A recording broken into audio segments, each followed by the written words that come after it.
Hi, guys. All right, so welcome to my bedroom. All right, so I told you guys yesterday I was going to a Heal Your Gut seminar last night, and I wanted to share what I learned from that. And I said if it was worthwhile because I've been to a couple of other gut health seminars, and they weren't like really worthwhile as to like really reiterate. It was information I already knew and that I've already passed along. Hi, guys. And well, so I wanted to share with you what I learned because knowledge is power, right? And our gut is our second brain, and well, it's kind of important. So I learned something interesting. I've always known that digestion starts in your mouth. Well, it actually starts prior to that. And it was interesting that the naturopathic doctor put into aspect was it actually starts with your nose. Because the second you start smelling foods as you're cooking, it's starting to create that momentum. You know how your like stomach starts growling and everything else? You're like, that smells really good. It's activating your system to start processing. And I was like, that's pretty interesting, actually. Like that it actually starts from your nose. Quite interesting.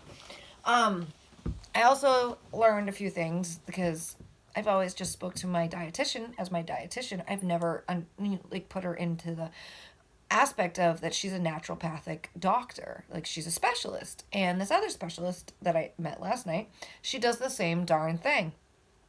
And it's just like how we're slowly transitioning from like conventional our normal doctors, and how we've always gone about like everything is fixed with a pill, a band-aid, or rather we should call it, and just so you have to come back in a couple months because you still have the same problem or you have a new problem from the old antibiotics or the medicine that you were put on then. And now we're transitioning over to a more natural way through these specialists. Just unfortunately, a lot of insurances don't cover it all. Like they'll cover some of it. Like a dietitian is covered mostly. A naturopathic doctor can be covered, but then there's particular things that are not covered underneath it.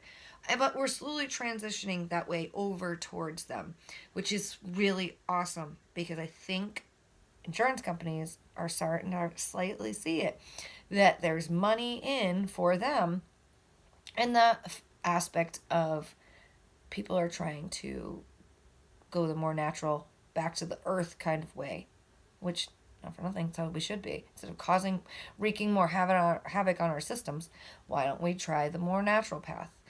You know, Native Americans were doing it. Civilizations of all sorts were doing this, all prior to the medicines that we have now that are created in a lab. Everybody started treating themselves from the earth. So let's go back to that, right? So I had learned from them that number one problem with stomach issues, stress. You need to get your stress in check. Of going on otherwise, like you can take all the supplements in the world, you can eat healthier than can be to try to get your gut into check, but if your brain is stressed out, all you're doing, because this too, there's a vagus nerve that connects all the way from the brain down to your gut, and all it's going to do is just keep sending stress signals this way and back and forth, and it's not going to matter what you're putting in there. You're not going to get the full spectrum of what you were doing then, or sorry, what you could be doing for yourself, because all you're doing is adding detrimental shit into your system. Stress is a thing. Stress is a huge dampener in so many different forms, and you got to get your stress under control so you can live happy, healthy, and content. And so, what affects stress?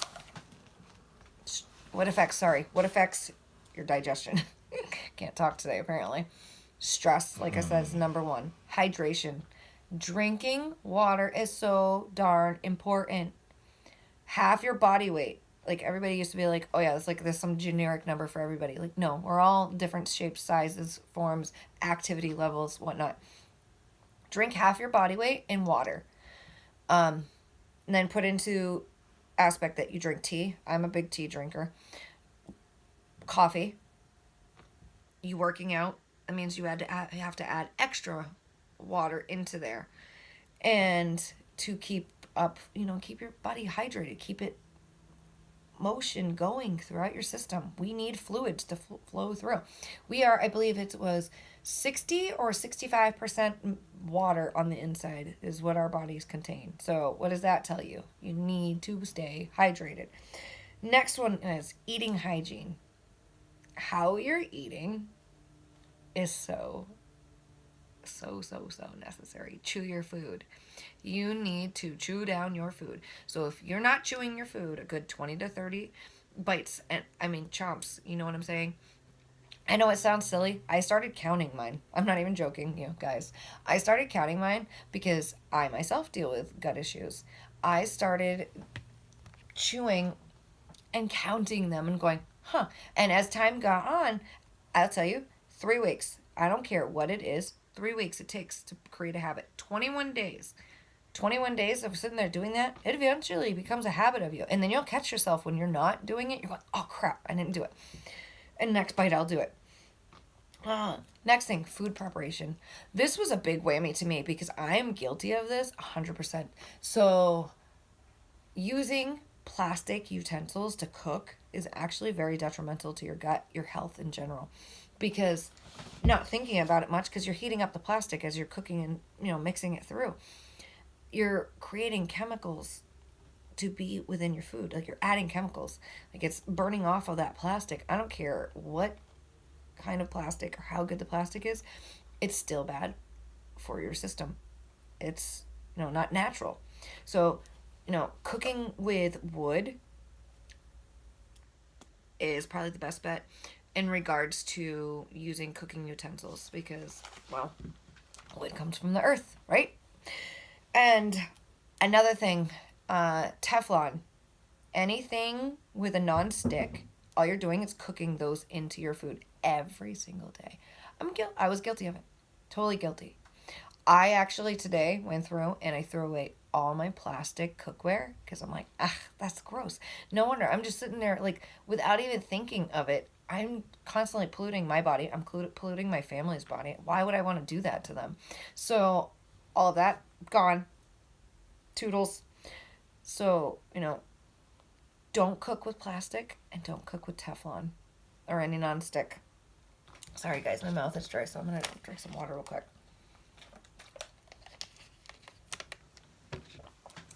Microwave users. I'm 100% mostly always been a microwave user. That's another thing I learned. Because if you use a microwave, use it as little as possible, especially with plastic in there. Again, this goes back to what I was saying before, is adding plastic into the microwave, you're heating it up. All it's doing is adding the chemicals into your foods. It was like a mind blower for me last night. Like, I'm sitting there thinking, I'm like, oh yeah, I know this and I know that. And then all of a sudden I hear these certain things and I'm going, whoa, wait a minute. Say what? Oh, I've been doing that. Oh, I'm purposely, without knowing it, polluting myself and my family's body. Awesome. So if you're going to heat in the microwave, glass or use paper products. Paper plates and whatnot. How to avoid all these things. Let's see. Actually, you know what? I forgot one thing. Big one. Before I skip on to how to prevent all these things. So the biggest one, besides stress, is medications, past and present.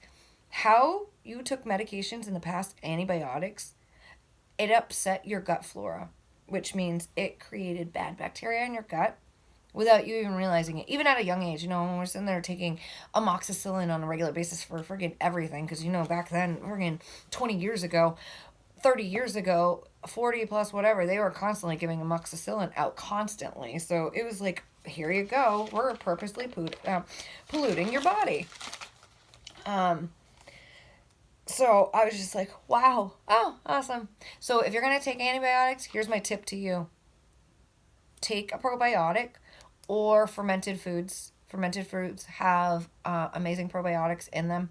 They will help you quite drastically.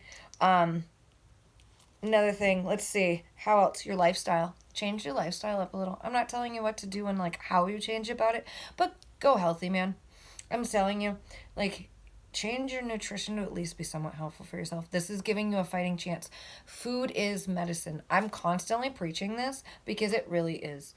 If you want natural health care, your best bet is food.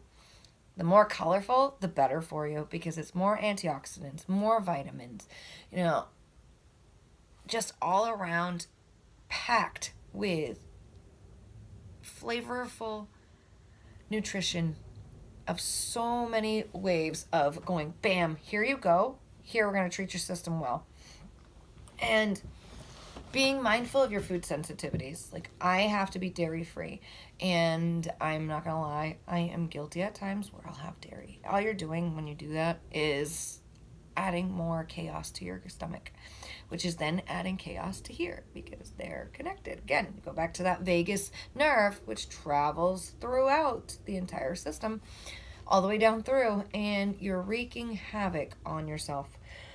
Um, you know, watching your stress levels, so important. You need to stress is so beyond, like, I, especially around this time of the year, all of us carry the stress. Like, we're worrying about having or how we're paying for presents. We're worrying about, who do we get this and what do we get and what presents do we get and paying bills and, you know, living your daily life.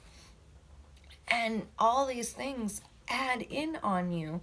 And you need to kind of hone it back in because you know what? All things are going to work out. Everything works out the way it's supposed to for a reason. Just have faith in it. Have faith in yourself. And that's a big one there. If you want to get rid of stress, have faith in yourself that you can be able to tackle all these things. Oh, gosh. Alrighty, I've been talking for a bit now. Oh, listen to this. So, any of you guys with gut health issues that have IBS or even SIBO like I do, I learned this last night. I did not realize this. Oh God, I'm gonna die. 60% of people with IBS, what is IBS, right? Irritable bowel syndrome. For any of you guys who do not know it, if you get diagnosed with it, have them look in to see if you possibly have SIBO. 60% of people with IBS are actually misdiagnosed and actually have SIBO, like myself. And the sooner you find out you have it, the better off you are. And let's see. Yeah, eat more color. Oh, that's another thing with how to, prevent all this.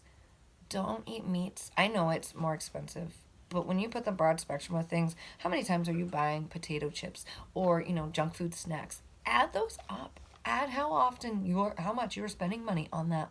And then put it into total and, meal prep, like a grocery list of what you want for meals, like ahead of time, and know what ingredients you need, and you'll be able to work it out where literally it's a little bit cheaper actually going the more natural way than it is the shitty way, or they equal out to about the same.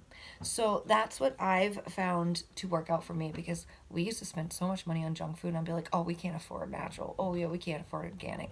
The hell we couldn't. I was just too naive to know better. So eat grass-fed, free-range animal meat if you eat meat because there's very minimal, if any, uh, pesticides in there, hormones, artificial things that they friggin' implant in these poor damn animals' food. You're better off going natural, I'm telling you. It helps you long run where you're not in my mess now. Where I have SIBO, I have MS, I have, gosh almighty, joints and ache pains, who knows what, everywhere. My freaking shoulders out of alignment. That has nothing to do with food, though. That's just me being freaking stubborn. But take better care of your body. That's what I'm saying. And this is what I loved about learning from this lady last night. Like, it was actually worthwhile going about the, particular diets that you can try for SIBO and whatnot. And, I'll go into those at another point in time. But just taking care of your body and your gut is so simple as long as you put the effort into doing so. So I'm going to leave it on that note. And I'm going to head off and I'm going to have lunch now because, well, I'm hungry. It's been a long day. I hope you guys have a great weekend and you take good care of yourselves. All right? Take care. Bye.